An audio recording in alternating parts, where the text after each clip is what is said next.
So, yeah, Michael.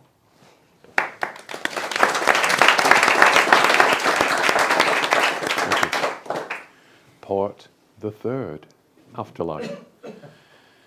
Animals move on to higher vibrations, of course, too. I've had examples of that in my own life.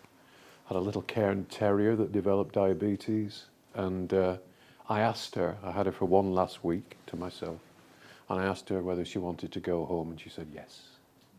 And so on the morning, early morning after she had gone home, she woke me up with her barking, which is wonderful. And I've had cats in the past, and there was a particular cat that came into my life at a very traumatic time. And once that traumatic time was over, she jumped onto my lap and said mentally to me, goodbye, and jumped off, and I was quite startled. And then the morning after, we found her outside. She just died, gone. And she came back. She would nuzzle against my face. But I've been privileged to see animals pass over at times in the past. And at one time, I was privileged to see 3 animals pass at once. There was a golden retriever, a Doberman, and a cat. And these animals stood in front of the divine. And the divine said to the golden retriever, how have you spent your life? What have you done that's positive? And the golden retriever said, I've been very loyal to my family. I made sure that they were never short of love and affection. And the divine said, that's wonderful. Take a seat to my right. And he turned to the Doberman and said, and what have you done during your life? And the Doberman said, I've been a great protector. I made sure that no harm came to my family. They were always safe. They were always loved. They could walk anywhere with me and they'd be perfectly okay. And he said, that's wonderful. Please take a seat to my left. And the cat stepped up to the divine and said, you're in my seat.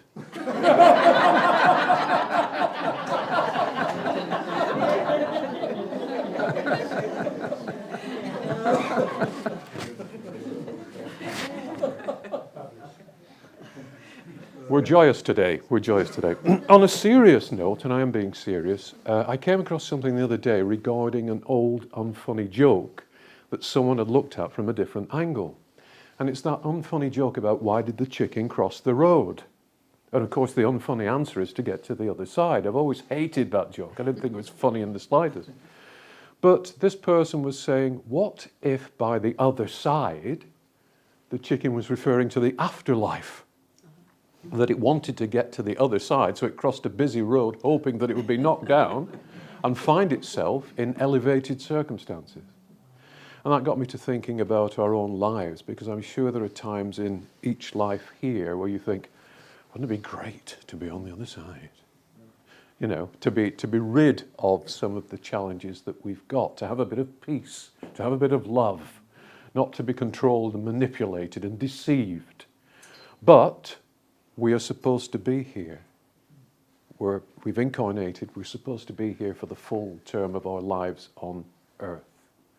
And so we have to get on with it, I'm afraid. We have to live our full term out. And yes, it will be nice to be on the other side. We sometimes say it would be great to be on the other side. But we're not supposed to be on the other side yet. So we must get on with it. But with regard to the afterlife, with regard to the other side, I'd like to give you a little taster, a little aperitif. I'd like to touch on some of the things briefly that I have seen with regard to the afterlife, and you will too. I've seen purple fields, not green like this, purple fields, perfect fields, with coloured trees in them, multicoloured trees in them, and you will too. I've seen silver rivers, not silver water, silver light. And I've seen people sailing on these rivers in peaceful, quiet boats, happy. And you'll see them too. I've seen spirits giving lectures stood in the centre of a huge amphitheatre, surrounded by thousands of souls in coloured robes.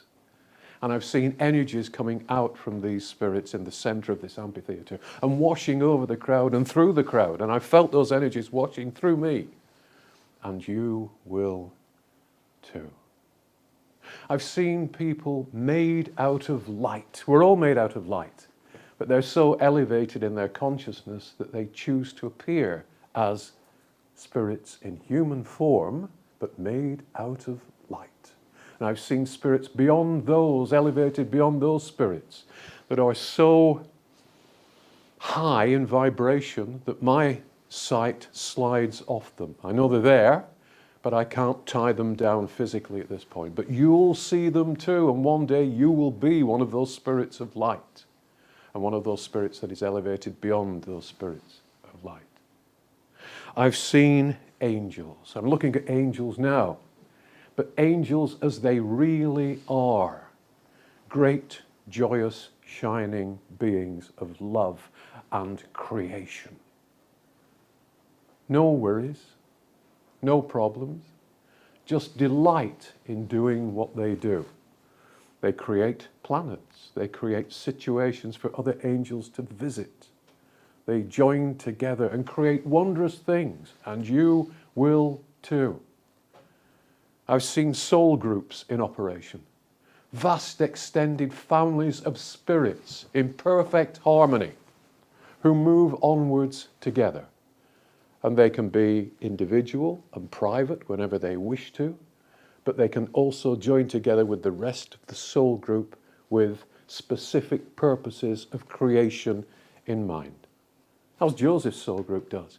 Because Joseph's soul group is the soul group, I don't know how many there are that do this, but is the soul group that is so concerned for us that it has decided to wait for us.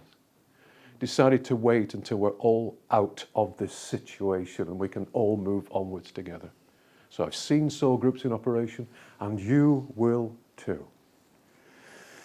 I've seen relatives and friends on behalf of myself and on behalf of the many, many people many years ago that I would sit with. Relatives and friends who have moved on into higher vibrations. Relatives and friends who are no longer old, no longer in pain, no longer tied down by the effects of the earth. Happy again, healed again, whole again, together again as families. And you will too. Makes you wonder, doesn't it? If there are such blissful things ahead of us, why on earth would we want to come back? So if we're ever tempted, we must remember these things. And there are more things, more blissful things ahead of us than in front of us on earth, materially. Spiritually, there's such wonderful things that will open up to us, if only we will open ourselves up to them. And so it's got to be straight ahead for each of us.